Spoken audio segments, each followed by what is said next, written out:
एक महत्त्वाची बातमी प्रकाश आंबेडकर आणि मुख्यमंत्री शिंदे यांची आरक्षणाबाबत एक महत्त्वाची बैठक पार पडलेली आहे। शिंदे आणि पवारांच्यामध्ये काय ठरतं यावरून पुढे ठरेल असं आंबेडकर म्हणाले।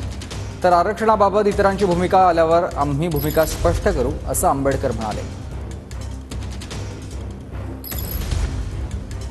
माझ्या सांगितल्याप्रमाणे म्हटलं तर आपण पत्र सगळ्यांना लिहिलीत, पण त्याचं उत्तरं कोणाची आली आहेत का?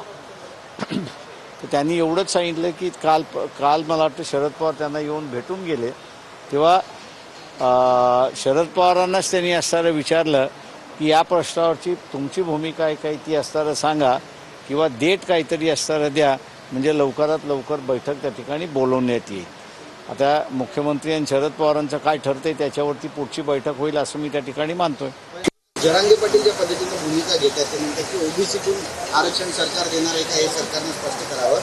तुम्हाला देखील आरक्षणाबद्दल बरीचशी माहिती ही शक्य आहे का? जरांगे ज्या पद्धतीने माझ्या इतरांची सगळ्यांची राजकीय परिस्थिती आल्यानंतर मग आम्ही असताना आमची भूमिका स्पष्ट करू।